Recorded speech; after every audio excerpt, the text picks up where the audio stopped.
Now, for children who may have speech and language delays, shared attention, emotional involvement are big issues.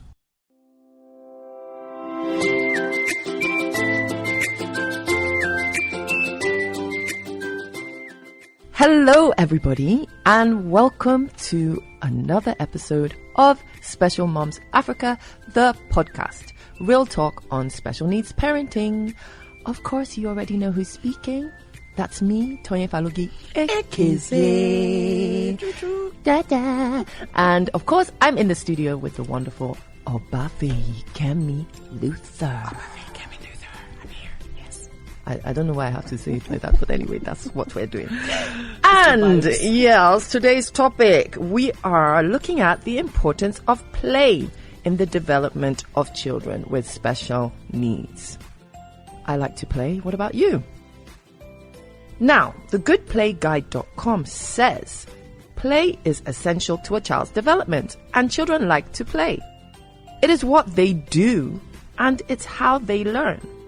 Play is incredibly valuable for all children, but having special needs can present barriers which may make it difficult for them to fully enjoy the experience. The needs of little ones vary a lot, so it's often down to you, the parent or carer, to understand the challenges and adapt to your individual child. Children generally learn and develop a lot through play, and those with special needs are no different.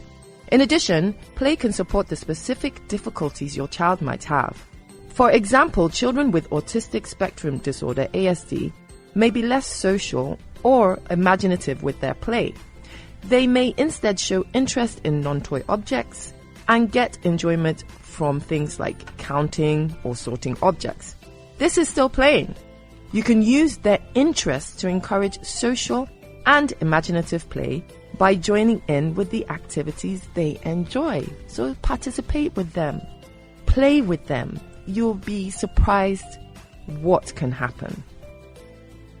Now, with that said, after the break, we are going to meet an expert in play therapy. Someone who gets paid to play. Stay tuned. Can I work with you, please? Stay tuned.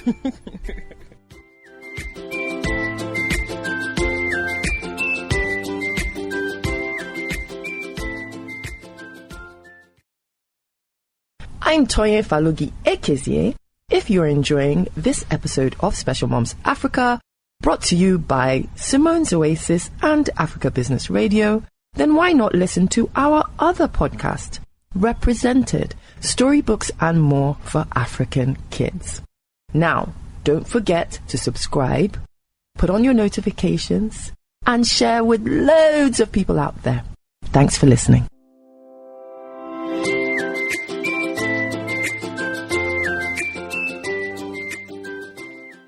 Welcome back.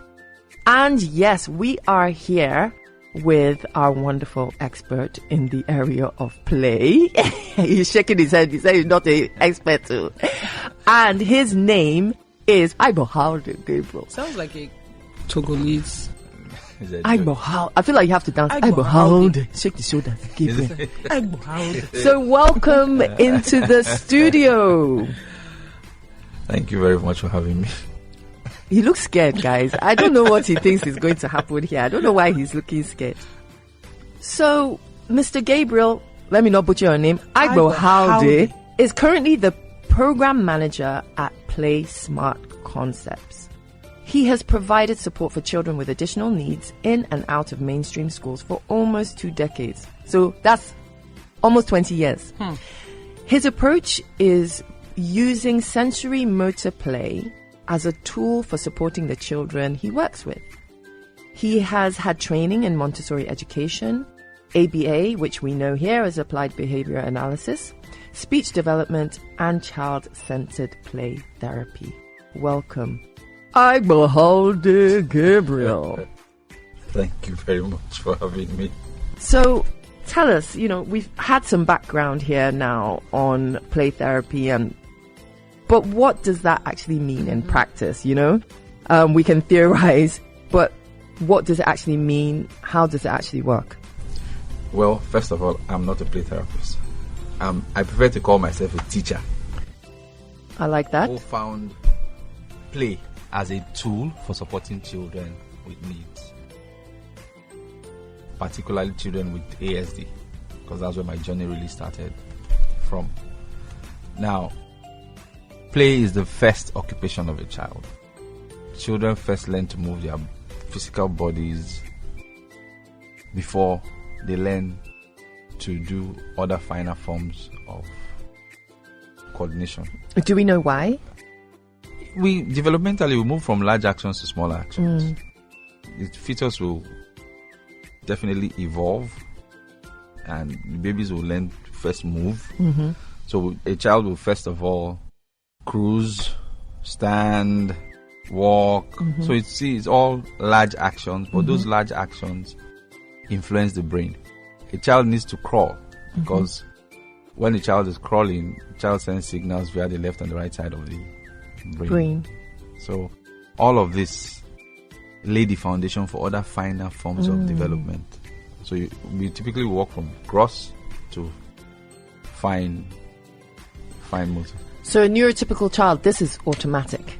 It generally happens automatic. For a child that has cognitive or struggling with cognitive function, it's harder to build those, neural pathways that connects, the body-mind connection.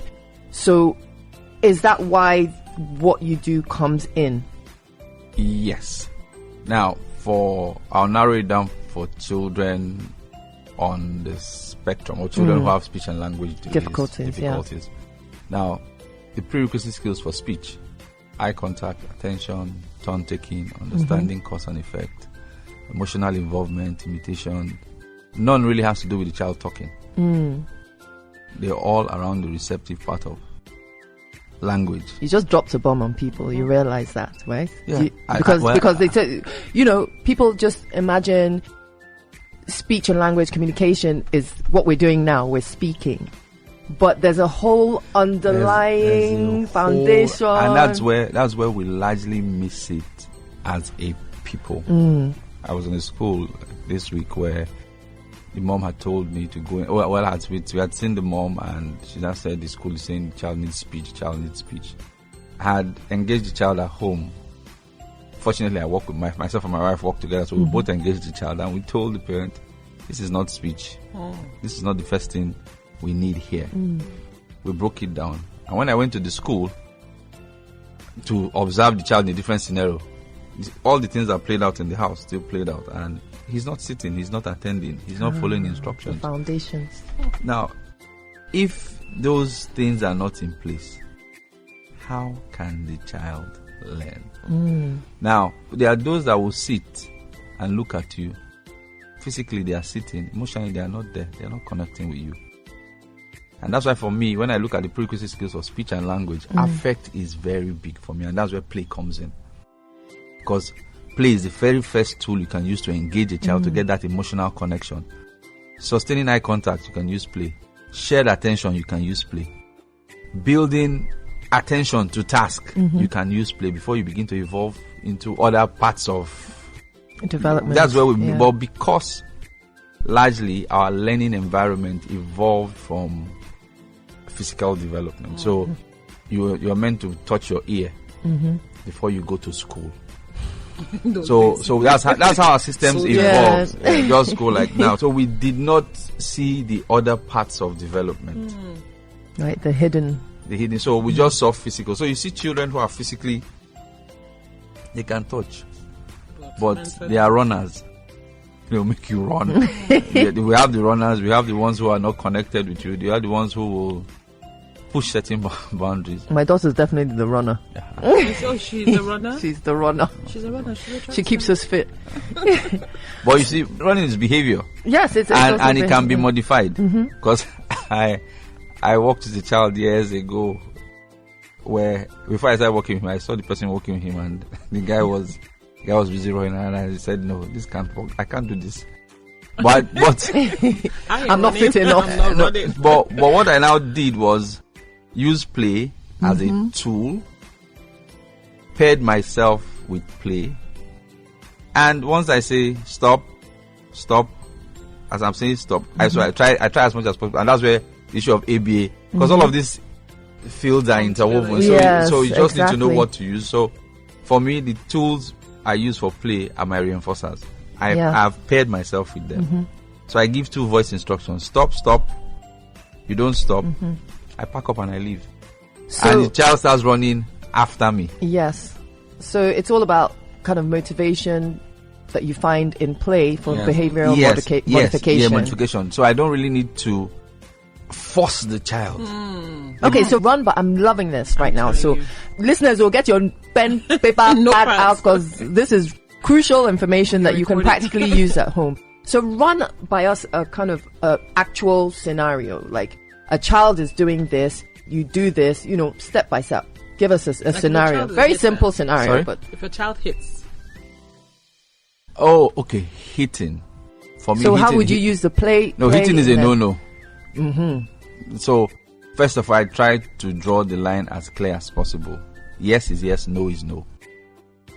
So we need to be clear. When it's yes, the body language, the tone of voice, everything is at.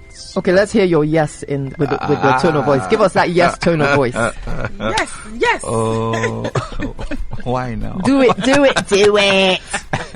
We're playing. It's yes. I'm smiling with the yes. Okay, so he's smiling, is positive body language, and a firm yes. No. I felt that one. Serious face, eye contact, stern. Smile. No, wins. smile meant immediately. I had a situation yesterday where a child, he had done it day before yesterday in the school. So in this we're debating a bit of parenting too. A lot of times teach our children the wrong way to react by the way we react. Now, the challenge that it presents is that it's more difficult to unlearn than to learn. So for those of us who work with the children, Very triggered. for those of us who work with children directly, where I am now really, once I realize the situation the child needs to unlearn, my patience level will increase. So first of all, this is a child that's used to tantruming seriously to elicit a particular reaction. Now, so we had a good time before we went outdoors. The other children, because the truth of the matter too, there are a lot of things you cannot place a hand on. So we went outside. As they asked the children to go back inside, he just broke into a tantrum. I couldn't place a hand on it, and he went on and on and on. Now, over the years, I've learned not to react or feed any behavior that I cannot, because culturally they'll say the child is hungry or the child. No, I don't do that. If the child is hungry, the child needs to be calm. The child needs to attend to me. We need to sit down. Then I will explain. But if I begin to want to feed him when he's getting a fit or a tantrum, I'm telling him That you're rewarding that behavior. Yes, I'm telling him that I understand this is your language. Now, what I've learned to do too is that I try not to understand the language, so the child begins to find other pathways to communicate. So he went down, he stretched it, and I tried to time it too. So I timed it. When he realized that he wasn't really, I gave him enough space. Luckily we were on a field, and I folded my arms, gave him space, and he stretched it. When he realized I wasn't giving him any feedback, I was just clearing the place for him to be safe, the frequency reduced. And when I noticed the frequency reduced, I engaged him with something. I took him to the trampoline where we both. But while I was on the trampoline, I was reinforcing stop, sit down, and stand up, so that he's listening. So it's not as if I'm rewarding all what you did. Then he gradually calmed down. Then, and interestingly, how children just switch. So I feel for us, we need to always slow down. Pedal softly, as Bukola would say. Do you feel like in cases with special needs children that sometimes it's the parents that may need the training? Yeah. Because you're saying some things and I just said you're triggering me, and I really feel like parents also need ABA. No, the principles of ABA are constant. If we want to tilt a little bit to our society, we have faulty reward systems. That's why a lot of things are happening. So, and we need to just always have. The day I realized that Nigeria was an adult with a learning difficulty, my attitude changed. Yep. No, we have. Nigeria has special. Nigeria has special needs. No, Fela's songs are still relevant today. My 12-year-old can appreciate Fela's songs. Something is wrong. We have not learned. So I want to ask you something in that when using the play, how do you identify the kind of play that works for a child? Now, for toddlers, they're wired to move. Try keeping your toddler still. Impossible. So, and that's why we need to really demystify the issue of children's needs. First of all, see the child as a child. And there are certain things we want to mystify that are really not mystical. We want to say because the child, first of all, this child is a child. And I feel to our expectations for toddlers in an environment, the expectation for toddlers for environment is dangerous. Yep. Because people don't understand there's a function of the brain for that movement. So it's, you first of all identify the child as a child. The first child will need to move. The child will need to. There are children who can be hypersensitive or hyposensitive. Hypersensitive to movement. So you need to. That's where the issue of sensory comes into play. You need to know the kind of movement that will be influential for a particular child's development. You still need to tailor it to that child. Then you need to be child-led too. So if the person I worked with years ago would say she walks around with a magic bag, and when she gets there, she begins to bring out her tricks. Now, with hindsight, for some of us too, we can quickly profile a child and know which will fit the child. So you just need to slow down and be observant and know those things that you use to get the child's interest. Now, for children who may have speech and language delays, shared attention, emotional involvement are big issues.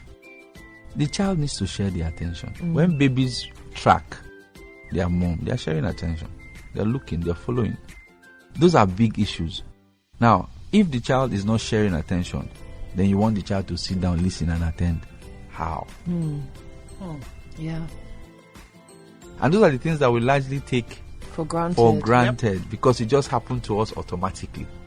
But these are the key issues that we normally miss, particularly in early years. Then you want the child to be reading, writing, right? Okay, I'll use writing as an example. Well, one thing I see happening is that they're trying to make a lot of children handle the writing material that they're not ready for. And there are children too who, because we need to look at the children uniquely. I had the opportunity of working with a child who's 4-year-old, reading ability of an 8-year-old. Wow. But no comprehension. Oh, yeah. So he can read, but he doesn't understand what he's reading. He can decode the words. Now, the skill, and he was doing his multiplication. At least we tested him because he's numeracy teacher. We just said, okay, let's see. We did multiples for him. He was multiplying already at 4. At least you could do multiplication to go up to 5. When you put the numbers in multiples, he will tell you which one is missing. Once he decodes it. Now, that skill of being able to decode numbers, he's been able to transfer into decoding words. Wow. But he's not able to. So that child is the one that will read business, Christmas, Father Christmas, school, and all of that, while his mates are still trying to blend 3-letter words. but he's not. But he does. And he's the one that would disrupt the class. Yeah. Because he's not being carried along effectively. So he was really disrupting the class. So they'll say in our own local currency, he's intelligent, but he's just stubborn. His own graph is up. It's different. So really the play therapy is really about speaking the language of the child. Yes. Reaching them in order to... Now, play therapy goes beyond children, really. It's a vast I don't mind. field. I can do it. So I'll say play. Play goes beyond just... When you watch children play, you can observe critical thinking. Yes. You can observe problem solving. You can observe reflecting. Over the years, where I am now, I prefer creating scenarios where children will pause, think about what they are doing, problem solve, and move forward. Fantastic. And those are skills everybody needs. But because we... So let me ask one more thing, because our time is becoming quickly going by fast. Okay. So can you tell us, you head up Play Smart Concepts with your wife. That'll be another conversation, how you two work together without killing each other. She's my senior colleague. She's your boss. Yes. No, senior colleague, she's the boss. But what do you actually offer? If you say, okay, Play Smart Concepts, to our listeners out there, can you just tell them what it is you do as a business? As a business, we provide support for children with developmental needs. Now, that cuts across a wide range. So, we either work with the children directly or have professionals who work with us, but we work as a team. Really. Yeah. So, we see a child, we try and figure out what the issues are, try and put them in proper perspective then. Are you affordable? Well, that is subjective. The universal question. No, that in Nigeria, that's subjective. That is very subjective.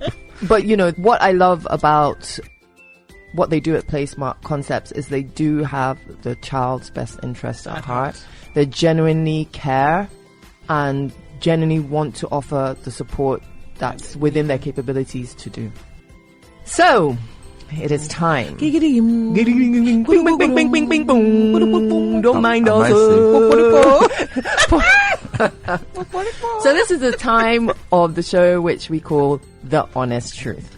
Okay. And we give you 1 minute to share with us something you've thought about in this journey, but you've never shared, you've never said out loud. Go. Like you want to really take the children, put them inside carton, you had to send them to Russia. There's something wrong with you, Papa. You can. My concern is with parenting. Did you hear that, people? Ooh. Say that again. My concern is with parenting. I have a sibling who is a psychiatric nurse, and when she was going through her journey, I wanted her to think of pediatrics, and she said no. And I said, why? She said in her journey as a psychiatric nurse, she's found out that the challenge for children is not the service provider, it's the parenting, because it's easy for her to work with adults, but with children, when she works with them and they go back home, they come back 3 times worse. So for her, she doesn't have the heart to go. It's painful. It's painful. And for me, too, my own therapist, because I still work with her, we still have a relationship. She used to do volunteer work in Nigeria. The last time she came, she's German. On our way to the airport, she looked at me and said, "Know your borders." Yeah. And I said that, and she was like, if you don't define those borders, your family will suffer. You will suffer for it. So I told myself at some point that I will not love a child beyond the parent. Wow. Know your borders. And although, I've had that discussion with a couple of other colleagues of mine, and I realized that was kind of a hard stand, but I needed to place a boundary, because I've had situations where I've worked so hard and I'd become depressed because of the work. Yeah. So because it can be heartbreaking. Yes, it can be. It can be heartbreaking. You are coming into sensitive situations, and people are often expecting miracles. But you want to do the best for the child. And apart from people expecting miracles, I think we need to be clear what the issues are. And this is not just with children, we need parenting generally in an environment where parents want to relive their lives in the lives of their children. So you realize that what you're dealing with is not an issue with the child, it's an issue with the parent. This is what I was saying. Parents, we need the training. Yes. It's an issue with the parent. And I spoke to a parent, let me not call her name, and she said, and she told me, leave that thing. I've talked to them. They're not listening. I've decided to face my child. So Because a parent told me something last year or 2 years ago. He said they found out from their own journey. I met his child at about 7. He's in his early 20s now. And he said, the mistake is that parents see this thing as a project. It's not a project. It's a journey. It's a journey. It's a way of life. It's a journey. Mm-hmm. So you need to see it as a journey, and one step at a time. One step at a time. There's something we say in Bini. I grew up in Bini. Where on reach, waka they reach. Say that again. Where on reach, waka, you go reach. Mm-hmm. So just one step at a time. At a time. Know what is needful. Know what is critical. Know what is important, and know what is good. Being able to place priority. I had a situation where a mom bought a toy for her 9-year-old because she was seeing him from the context of, and the toy, I mean, if I call the name of the toy, and that parent will know I'm talking about. Or I was wondering, he's not there. How is he going to play with it? You want him to play with that kind of gadget. And when he's not played with blocks, yes, he's not understood the concept of blocks. Play is not something you teach rote. Mm-hmm. It's something that you have to learn from the roots up and build up. And that's the challenge with development and parents and expectations. Let's tell ourselves the truth and begin to build. So on that note, we are completely out of time. I'm throwing away my headphones. I know, right? Thank you so much, Mr. Gabriel. I'm not going to butcher his name again. It's been a really interesting topic. I think you've given our listeners how to go. But you've really given our listeners, especially the parents, something to really take home and think about, and something realistically that they can hang on to and do. So I really want to thank you for that. Where can listeners find you on social media?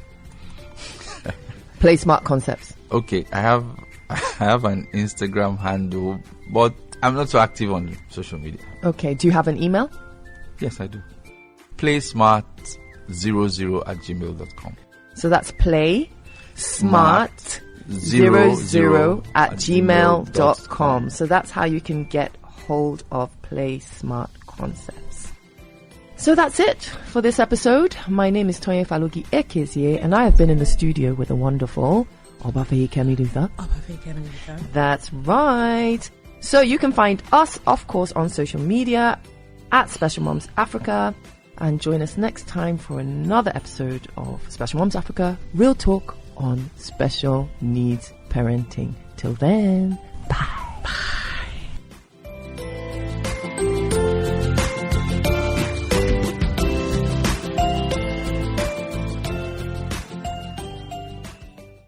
For sponsorship inquiries, you can DM us at Simone's Oasis on social media, or send an email to hello@simones-oasis.com.